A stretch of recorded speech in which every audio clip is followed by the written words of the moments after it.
Satpam digaji 26 juta rupiah di Morowali bikin geram warga Wakanda. Ya terang aja, sebenarnya bukan angkanya yang bikin iri, tapi punya kerjaannya yang bikin geram. Karena ada 10 juta pengangguran putra bangsa yang gak dapat pekerjaan malah masuk warga asing. Anggap gajinya sama UMR. Tetap aja banyak yang ngamuk karena memang angka pengangguran saat ini tertinggi dari yang pernah ada. Namun kalau baca statistik memang terlihat tidak tinggi karena data adalah data. Selama ada faktor yang tidak dihitung atau diubah cara hitungnya, ya beda langsung hasil datanya. Misalnya Pak Oga, tukang parkir, preman, penguasa lapak, dan dalam sebuah statistik tetap dianggap pengangguran, tetapi dalam statistik yang lain atau statistik sekarang mereka yang punya pendapatan walaupun tidak tetap dianggap dalam tanda petik punya penghasilan. Ya angka pengangguran jadi kecil kalau ngitungnya kayak gitu. Sungguh detailnya banyak yang tidak tahu bagaimana menghitungnya, tapi ada baiknya metode dan cara menghitung datanya dilakukan pihak swasta yang netral serta oleh banyak lembaga seperti Moody's, S&P atau Standard & Poor's dan lain sebagainya. Jadi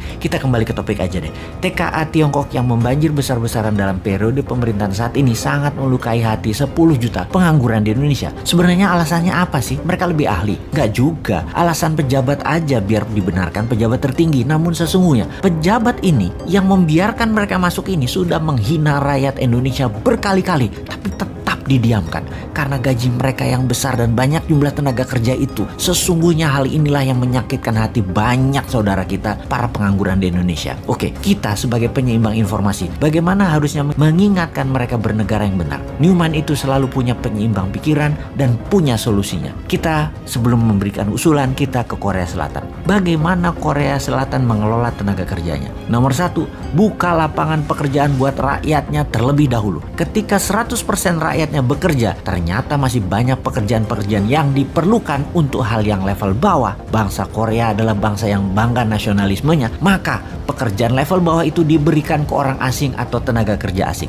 Buruh pabrik kasar, pembersih sampah perkotaan, suster di rumah sakit, dan banyak lagi diambil dari tenaga kerja asing. Intinya, warga Korea Selatan dilayani tenaga kerja asing. Begitu juga Hong Kong, Taiwan, Saudi, dan banyak negara lainnya, termasuk Malaysia. Mana mau orang Malaysia kerja di kebun, mending tenaga kerja asing yang melakukan dirty work itu. Dan dari beberapa negara tersebut, warga Indonesia atau buruh migran Indonesia adalah putra Indonesia yang tidak disediakan oleh pemerintah lapangan pekerjaan itu jadi budak di negeri orang. Singkatnya, kalau di negeri Wakanda, asing yang didahulukan dan dilayani oleh warga Wakanda dan pejabat Wakanda. Sedangkan rakyatnya Wakanda dianggurin plus disuruh kerja ke luar negeri jadi budak melayani bangsa asing. Jadi budak melayani bangsa asing. Solusinya Newman bagaimana? Tentunya solusi yang kita berikan pada old might penguasa. Solusinya Newman bagaimana? Solusinya adalah UKM Indonesia yang memberikan 97% lapangan pekerjaan dikembangkan, di scale up. Di setiap cabang bertumbuh dari usaha UKM atau bisnis UKM yang baru muncul di kelas menengah umumnya, rata-rata akan memberikan 20 orang lapangan pekerja baru. Kalau ada 1 juta UKM tumbuh, lapangan pekerjaannya adalah 20 juta manusia Indonesia bekerja. Hanya 1 juta UKM ditumbuhkan. Dari 6 juta UKM kelas menengah, itu sudah 20 juta manusia Indonesia